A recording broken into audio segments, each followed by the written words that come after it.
Hello, everybody. Welcome. Hey, everybody. Would you like for me to introduce the class? Yeah. Want to Okay. start? Yes.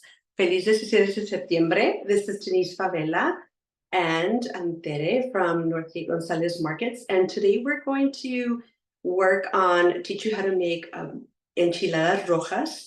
And we have two optional fillings, which is the chicken or the cheese. And then we're going to make an agua fresca de tunas.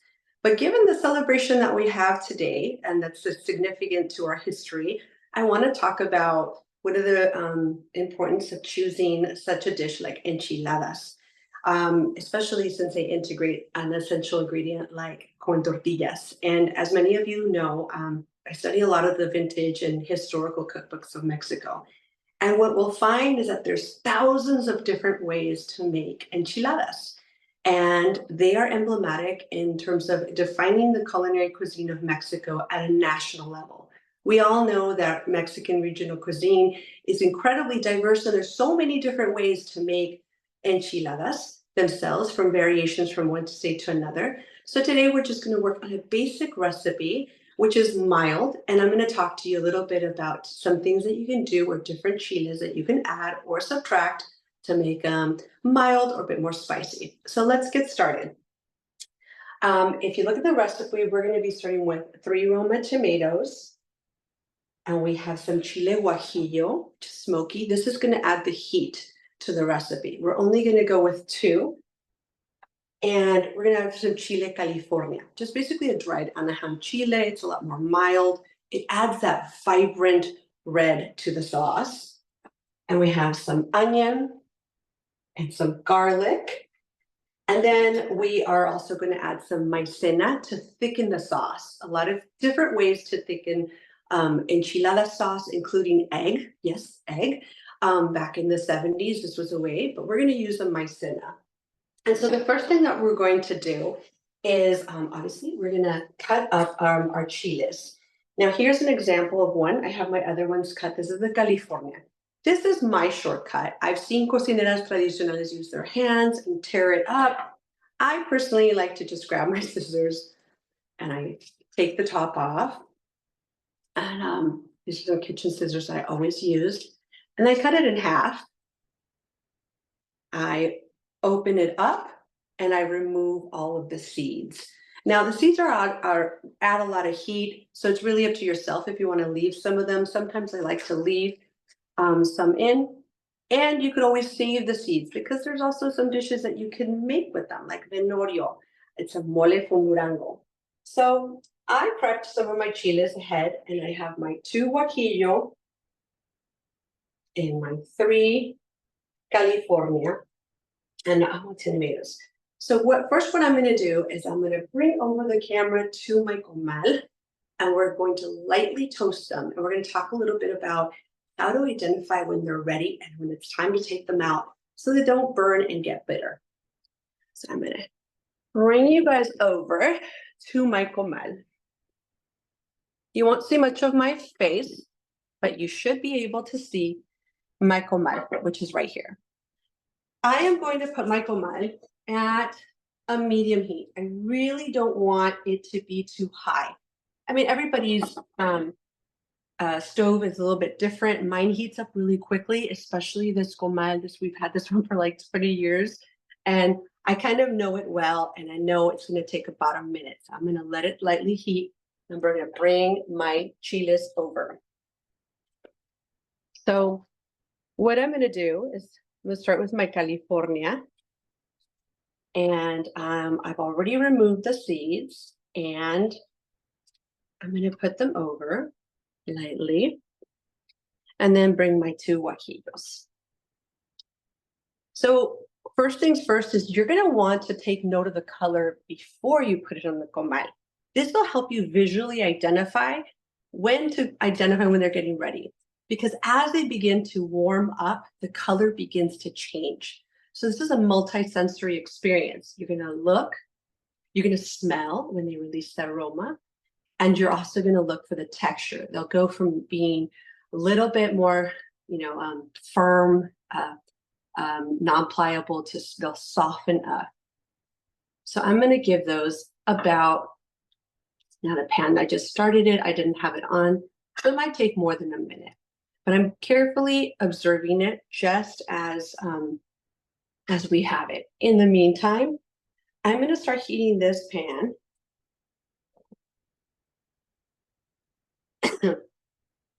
And I'm going to add a neutral oil. I'm going to add a little bit. I'm going to put this on a low heat. Remember, I'm still smelling, and with my eyes, I'm looking at those chiles. They're not even moving. They're not shrinking. They're still not there. Just in case, I'm going to turn this over. Those guajillos, do you see that they darken? You have a little bit of a dark streak, and I'm beginning to smell them.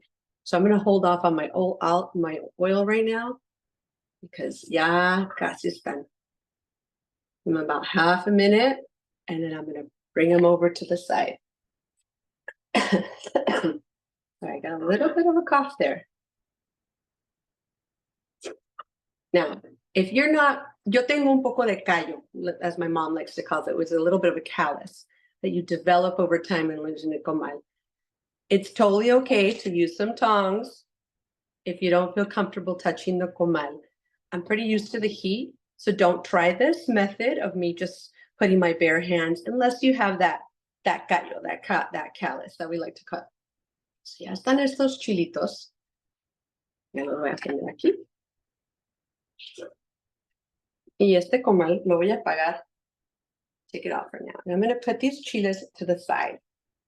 I noticed the guajillos a little bit more firm, but I didn't want them to burn. And so you can still put this in the blender without, but for today, based on my observation of the texture, I'm going to put them in some water just for a couple minutes to help soften them as I work on the other ingredients. I'm going to grab this bowl, warm this water, and I'm just going to let them soak a little bit while I prepare the other ingredients. And the reason why I do that is, you don't have to always do this, but based on the texture that I observed and the fact that my blender is struggling, it doesn't blend as well. I like to soften them a little bit more. So I'm going to use this neutral oil, and I al tanteo about 1 tablespoon. I'm going to let it warm. Now, I know a lot of people that are keeping an eye out on the fat. If that's a concern of yours, you can always dry roast the tomatoes and the onion. I like to add a little bit of oil to give the sauce some body. I also like how when the oil mixed with the sugars of the tomatoes, I like the touch of sweetness that it adds to the sauce. So just keep that in mind. You can still dry roast them. That's an option, a way to adjust this recipe to your liking. Okay. So I'm going to put these tomatoes, I'm going to put them the skin at the bottom first, because that's what takes longer to cook.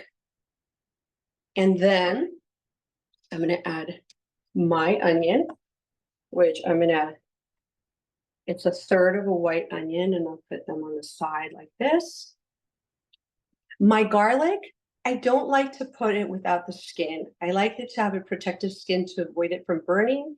And instead, that way it warms up, kind of caramelizes, softens up, and it, you avoid it getting bitter. So I'm going to add it to the pan, even with the oil, even if it has its skin, just like that.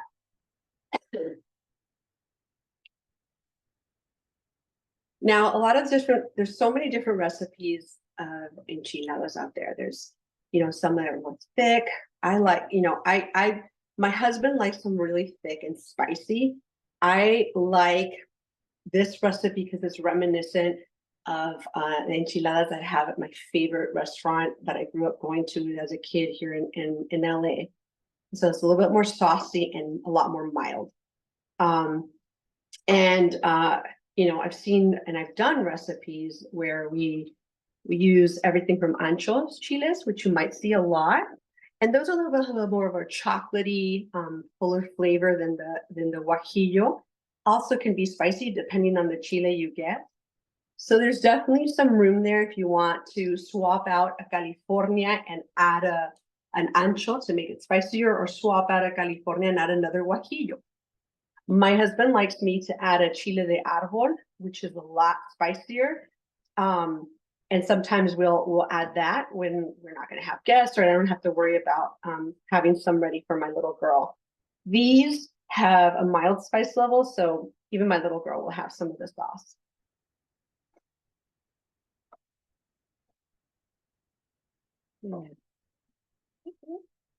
Bring up the heat a little bit.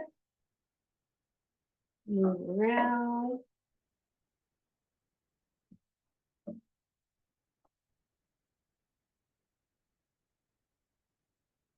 And what I've done here is I've created a bit of a station. The comal that I use to roast my my chiles, I'm going to use that to warm my tortillas. And then I'm going to put my oil here, and then my sauce is going to be here, and then I'm going to assemble over there. So I'm going to keep that area cool so that I can put a plate and assemble my enchiladas. That to me is just a little bit more of the a quick setup that I've done. It helps keep it organized and reduce the mess a little bit. So the skin began to blister. It hasn't really fallen off yet. We don't have to wait for it to begin to fall off because we're going to blend it, and then we're going to put it through a strainer.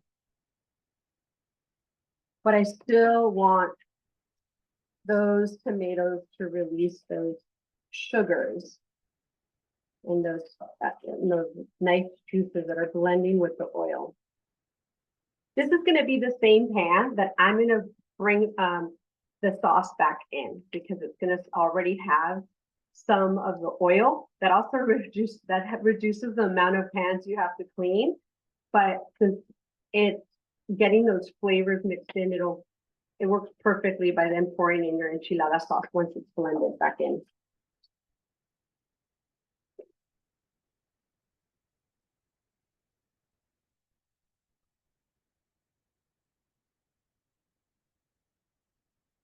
So anyone here have their own preference of enchiladas? I know that when I was in Michoacan, I tried the enchiladas there and in Guanajuato. I love the different additions of potato or carrot. One interesting story that happened to me is when I was there was the whole controversy of tourists being charged, what was it, like over $100 for a plate of enchiladas in the plaza, and the government had to go intervene and investigate the different stands that were overcharging tourists. It was called the enchilada scandal. What was it, like 2-3 years ago? All right. It's kind of like, see, they're right there, they're blistered. And then I'm going to turn them over and give them 1 more minute.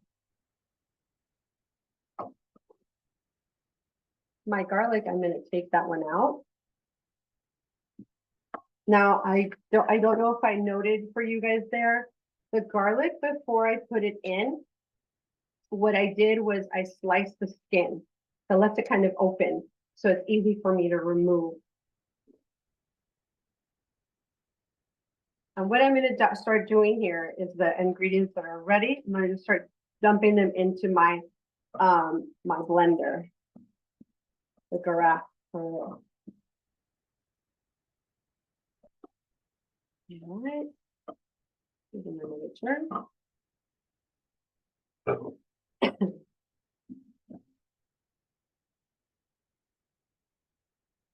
All right. So prior to the class, what I did is, as instructed in the recipe, I boiled my chicken breast with our garlic, onion, oregano, and salt, and I strained it. That's how I made my broth. If you didn't, if you're not going to have a chicken enchiladas and you want to make it vegan, that's definitely an option. What you would do was would be, if you're gonna still want like a chicken flavor, you don't mind, you can always, maybe my chiles, you can always use chicken bouillon. And what you'd want to do then is you can use some of the water that you use to soften the chiles. And if you want to make them vegan, you can use the vegetarian bouillon. Or you can just use all of the water from the chiles and make it 2 cups and some salt and pepper. So I have this all together. I'm gonna put it right here. And then what I did is show you guys. I strained my chicken broth and I have it here ready to just pour in and blend. I love all these containers because it's made it so easy to put away. So, Tere, I'm going to ask you to probably mute me right now so that I can blend it and everyone doesn't have all that noise. Okay. All right. I'll be right back.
Okay, so if you could see, my blender is not doing the best. So what I'm gonna do is I'm gonna strain it. And don't worry, this area is not hot yet. So what I'm gonna do is I'm gonna use my strainer, and I'm gonna separate. So what you're gonna find that happens is that your enchilada sauce is gonna, once you strain it, because you take all the fibers of the chiles and the tomato and whatnot, it's gonna come out really fluid. And that's gonna make it really hard for that chile sauce to stick onto the tortilla. And that's why later, I'm gonna show you in a little bit, once we put it in the pan to cook, we're gonna create a slurry, as they call it in English, which is basically un espesante to thicken it. And we're gonna use maicena and equal parts of water, 1 full tablespoon. Denisse, there's a question. Yes. Do we super liquefy or just a couple of taps on the bullet or the blender? So I prefer you super liquefy it. Unfortunately for mine, I have a bullet, but it's like 15 years old. And just this week it started, it's not blending as well. So if your blender gets it as smooth as possible, keep it that way and you don't have to strain it. I would prefer it like that.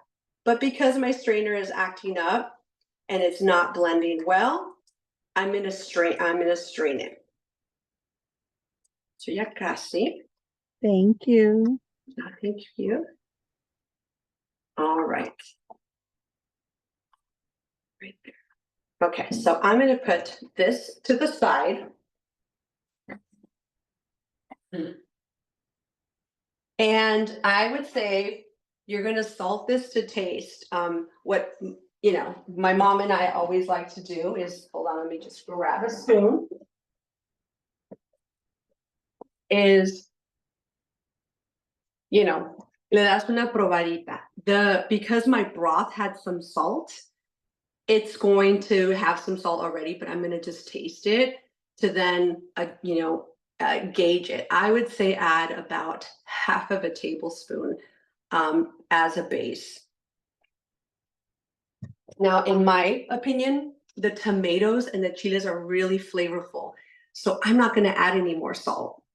And this is why sometimes people prefer to use chicken bouillon. And it's because the chicken bouillon it's kind of like a standard, a staple. It doesn't change. And when you make your own broth, that chicken broth, your own flavor, it definitely has some variation. And that's where these changes, occur, and you'll have to make these adjustments. But this is okay. This is something that all cocineras, home cooks like to do. And so what we're going to do before I pour in the sauce here, I have a plate right here. And what I'm going to do is I already measured out the maicena. So right here, I measured out that maicena, and this is to create the slurry. And then I'm going to grab the water. Let me just grab it over here so you guys can see it.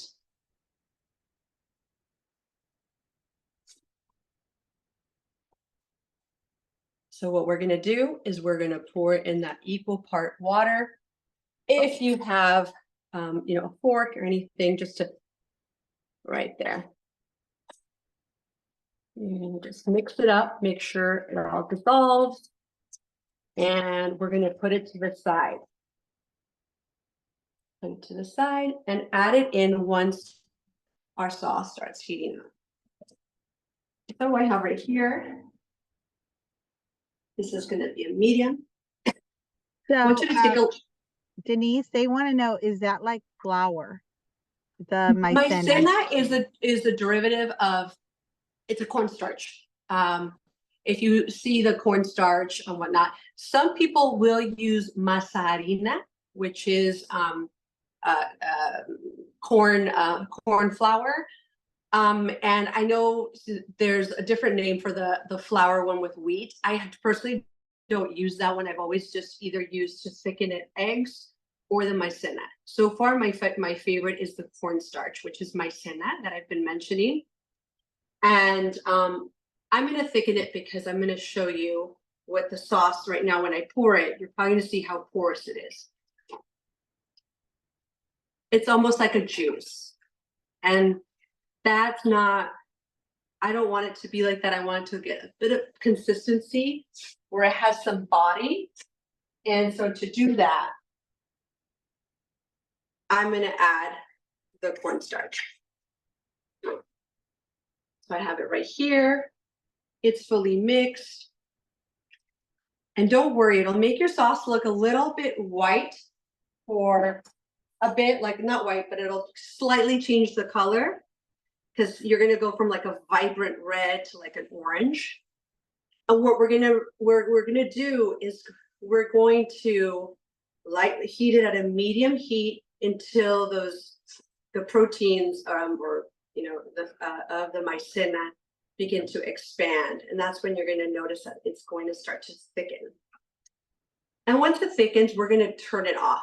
We don't want this sauce to be really hot, because we're going to later dip the tortillas in it and assemble our enchiladas as we go. We don't want it too hot so it doesn't burn our hands. But I'm going to show you how to use your tongs to do that as well.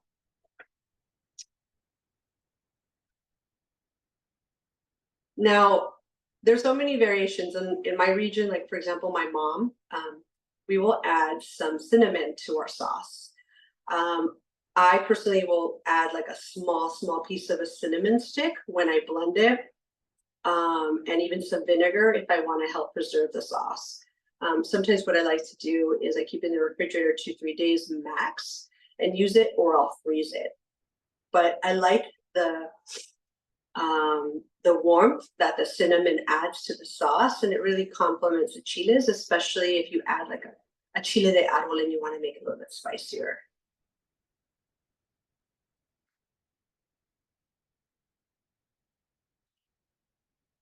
And it's slowly beginning to thicken.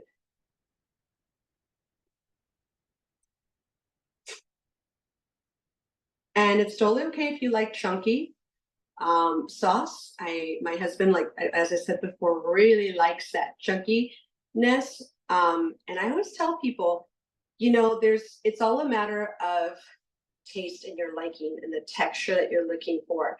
I'm not a purist where I'm saying it has to be done XYZ this way, because everyone has different taste. It really also depends on the mood and the filling. And if you're gonna, later, instead of assembling them as such, if you want to keep them for another period and like put them in the oven, you might want like a sauce with a little bit more fluid and not as thick.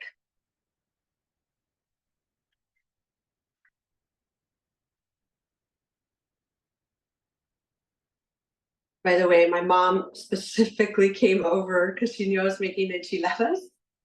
My mom really can't stand anymore, so she struggles to cook now as she's gotten older. And so because a lot of this food, it requires a lot of standing and waiting. So she will, ¿vas a hacer enchiladas? Okay.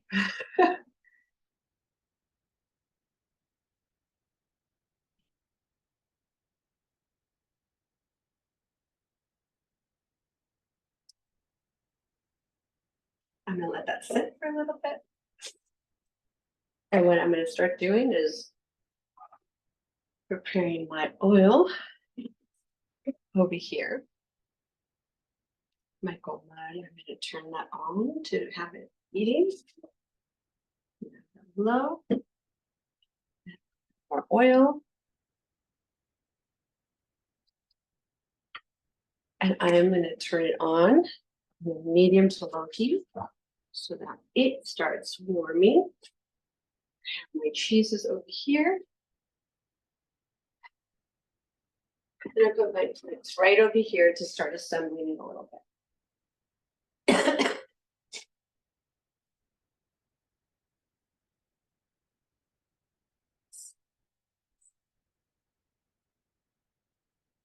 It's taking a little bit longer. This might mean that it's asking for a little bit more maicena.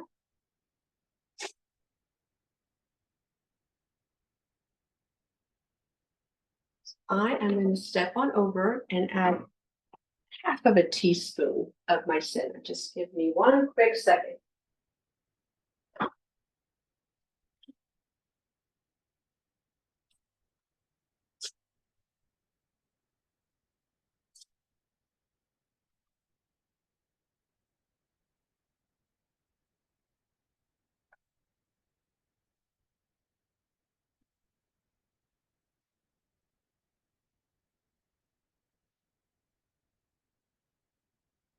I'm going to mix this little bit of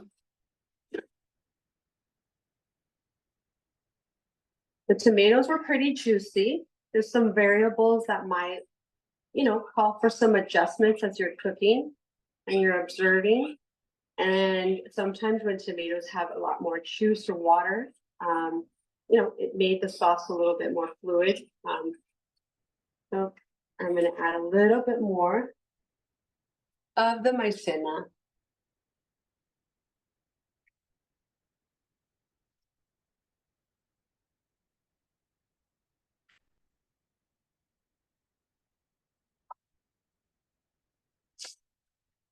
The maicena or cornstarch. Denisse, about how much do you use for the recipe that we're elaborating today of the maicena? So the maicena, I used, it was 1 tablespoon with 1 tablespoon of water. Today I added another small teaspoon, a small smidgen more, because it wasn't thickening. And I think it has to do with my tomatoes were a little bit larger and a lot more juicy, more fluid. So here, now we begin to see it thicken.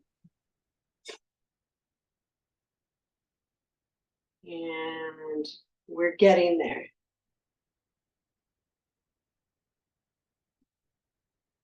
Now for the cheeses and the fillings, you can add chicken and cheese. Today I'm going to be making these for my mom. So even if I have my shredded chicken right here. I have my melting cheese. You can use I use the Gonzalez, the melting cheese that they have, but I also have some queso fresco to dust off, to put on top of the enchiladas.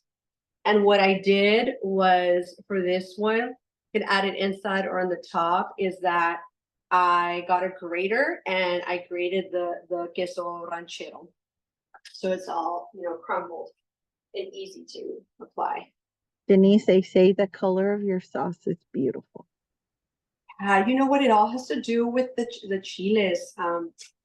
I have, been working on developing recipes, and you work with cross testers, and we made a similar recipe of this enchilada sauce, and it kept coming out like a dark brown, almost black, and the woman was like, "Oh, it's like coming out bitter." And I asked her to send me, because these recipe testers are around the world, like around the United States, and so they're getting their source from different places. And I had to send her a video of how to select chiles, because the chiles it seemed that the company over dried them, so they were almost like breaking apart, just as when you touch them, they had no pliability, and so because they were overheated, they'd been bitter, and their color was also a lot darker. And so, we had to make some adjustments based on that, considering that not everybody has access to the amazing chiles that we have in Northgate. I love it. All right, I'm going to turn off the sauce. As it begins to cool, we've get a little bit thicker, but see how there's some thickness there. I could see it has a lot more body than when we first did it. So I'm going to let that sit right there and begin to cool off. And over here, I'm going to begin to get this together. I'm going to check my oil. I have a small frying pan right here, and I have my comal. There's a lot of different ways. I've seen people that they first add the chile sauce and then they put it in the oil. My approach, in terms of mess and the color, the texture that I like, is I first put them on the comal, my tortillas, and my beautiful tortillas de maíz azul, the maíz amarillo, I'm so sorry. And I'm going to heat them there so they can get some body. I don't want them to rip. And then I really quickly fry them on both sides. And then I'm going to dip them in the sauce, put them on the plate, fill them up, and roll them up. I don't like putting the chile first, because then the oil gets like full of chile and all this stuff. And I like keeping it clean. And it's just the way that I found to keep the sauce nice and bright and retain a lot of those flavors. So I'm going to check my temperature right here. I'm going to take my oil. I'm going to want some about 355, 360. And I didn't put the oil too deep, because I'm just going to really quickly pass them through to give them some more texture. Okay, and we're almost there. Ya casi. Let me give it about a minute more. And that's what we're going to do. So I'm going to move this right over here. And I'm going to bring out my tortillas. I got my stack right here. And I'm going to go 2 by 2.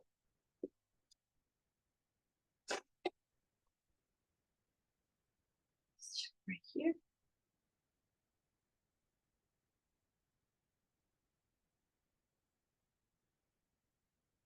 And there's the heat. Okay. Let's start warming those tortillas. The tortillas have a lot of body, and they're pretty sturdy. If you look at them, they're not falling apart. But I want to soften them up, help make them a little bit more pliable, but also give them some body. Bring down the heat because I don't want them to get crispy or anything like that. And over here, I'm going to put my plate. So it's ready to receive those enchiladas.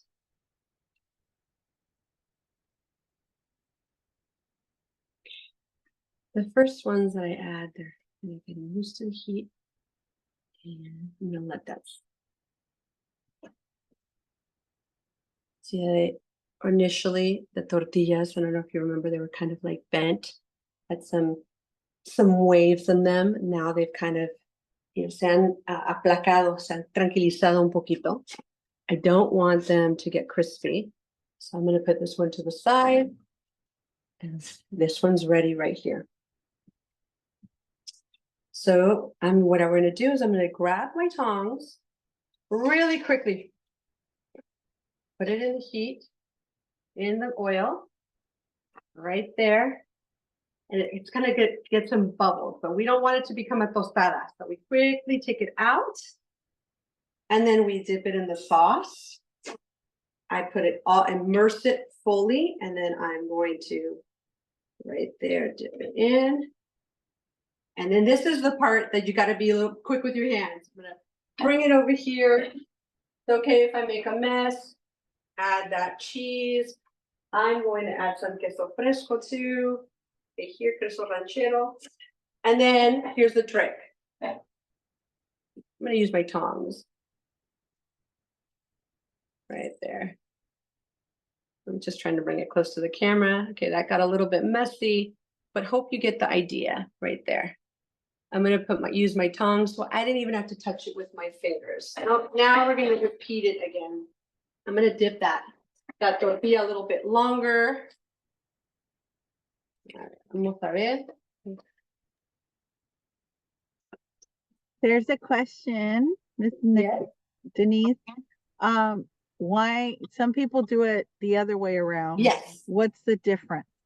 So for me, when the oil ends up diluting a lot of the chile, like the sauce, and definitely that's a common practice, and it ends up getting the oil really dirty, like full of chile. So I like first giving it that texture, because the reason why we put it through the oil is really to give it that pliability, that texture, so that then you can work with the tortilla. I work the opposite way. Right now, my sauce actually, I should apologize. It's not as thick. I should have let it to cool a little bit more. But usually it's, as you've seen in the video, it comes out really nice and thick, more colorful. But then we're going to add some more sauce. And that's really why. The purpose of bringing it into the oil is to give it that texture. But I prefer it this way, just to have that superficial flavor, that flavor on the top, to be the chile. And you can do it the other way around, which we can show you, but what will end up happening is you'll end up seeing all the sauce kind of dilute into the oil, and then the sauce will get really dark. I don't know if you've ever noticed they'll come out pretty a little bit of a darker brown, and so I like to do it that way. But you can always do it the inverse if that is what you prefer. We're going to do 2 more, and then we're going to work on our agua.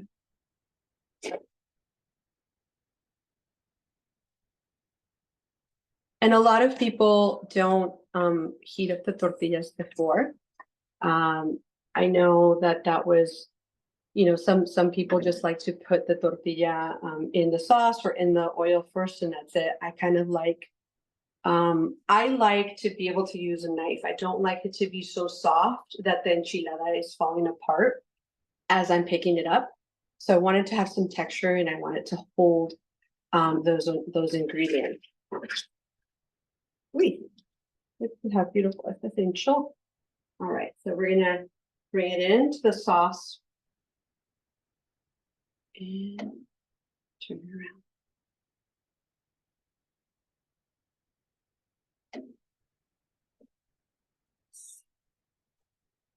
Bring it over here. add my cheese. And my queso. I like adding both of them. And we're going to just use our tongs. Now I'm going to get a spoon right here and add a little bit more sauce on the top. Just to make them a little bit more juicy. I'm going to turn those off. I like to add some lechuga on top. And then sprinkle some more queso fresco. I like a lot of cheese. And top it with another chile.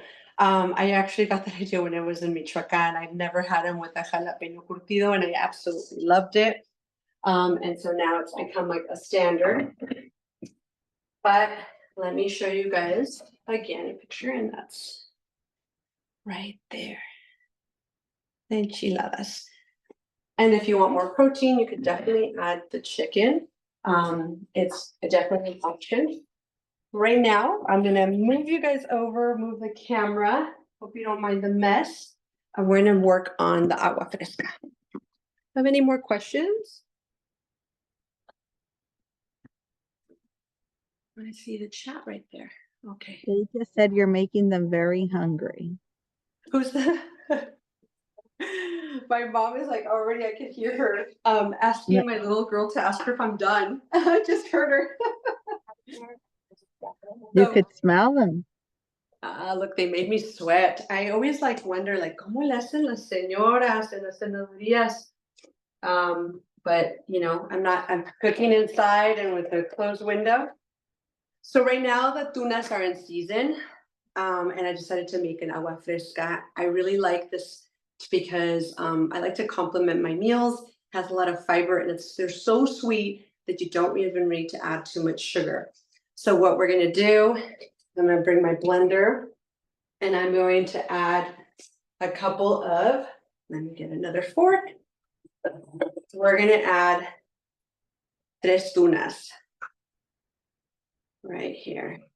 I'm gonna make it just a small batch, and I'm not gonna add the sugar. I'm gonna wait. Usually when you're gonna use like a natural sugar, I like to add like sulca or the white. I like to add it already in and have it blend and immerse. But because I tasted them and they're so sweet, and I don't, you know, sweetness is really something to taste, like to your liking. I'm not gonna put it in right now, but you can always add a bit. And I'm gonna add, it's gonna be about 2 cups of water here. And I'm going to blend it. I like this because it's a really good way to help your digestive system digest, you know, that full meal of those enchiladas. So hold on, the spring for this is moving around. And remove it. And let's close it. And we're going to turn off the sound because I'm going to blend them really quick, okay?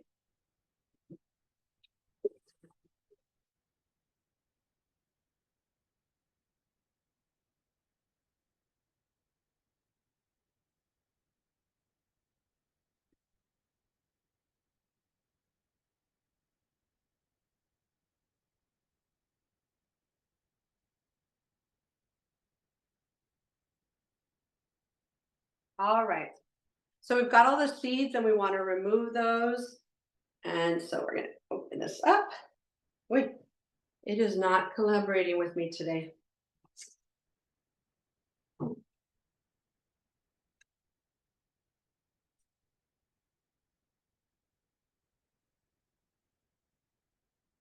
Okay, so what I'm going to do is I'm going to strain it. Remove all of the seeds. And you know, look at how, did you see how green it was? It had so much color. Remove that.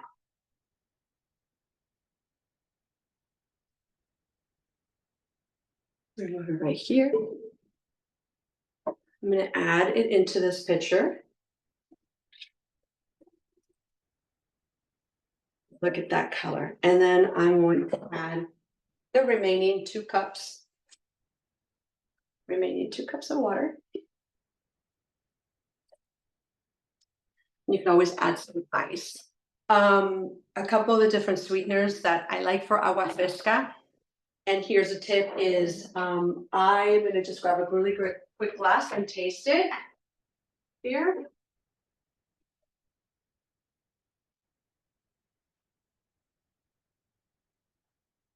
It's actually pretty sweet. So with the 3 and the 4 cups, it was sufficient. But you could always adjust it. You can add another tuna to have it sweet without added sugar, or you can use, I personally prefer the Mexican raw sugar, because the sweetness is not as intense as the sugar cane, but you can add either. And my recommendation is always to start with half of the amount that you imagine. If you think it's going to take half of a cup, say a fourth of a cup, and do that when you're blending. It's always easier for someone or a guest in your house to add a little bit of sugar than for it to be too sweet and have to water it down. That's my personal preference. And that's it for today. And I really hope you all enjoyed the class. But if you have any questions, feel free to ask them now. This is one of our favorite family meals. And one of the things about enchiladas that I learned once I start making them is that they're super easy and quick to make, but it's the cleanup. And that's another reason why I highly recommend kind of strategizing around your kitchen and finding a way on your stove top to create an assembly line. So you could decrease the amount of spillage, of making a mess, and that way the laborious part, which in my opinion is cleaning up, is not as intense. And that's it. Thank you, Denisse, for hosting us. Thank you. I'll be honest, that was the easiest enchilada recipe I've had so far, because my kitchen ends up looking like a disaster after enchiladas. So, and let me show you, because I don't know if you guys seen, I've been like testing enchilada recipes for like the kitchen and all of these different ones. We've been trying on the casserole. I'm going to show you my stove. And this is another reason why I prefer to fry first and then the sauce, because when I was frying first, literally the chile was like, I think because one of the things that we have to keep in mind is that the chile has a lot of fluid, and that fluid actually has a response in the oil, and it'll start jumping. You'll have a lot more spillage.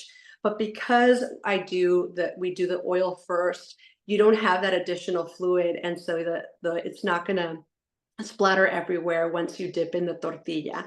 But again, that's just my recommendation and my preference in terms of like the flavor and the experience. I don't see it that much difference. And it's just a way for me to reduce the spillage, but also to maintain that color and those, light floral taste of the chiles. But, if you like to do the other way around, that's totally fine. Awesome.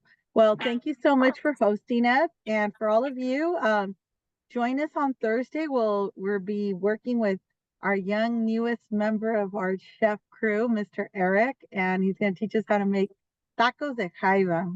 I can't wait to taste those. I'm excited.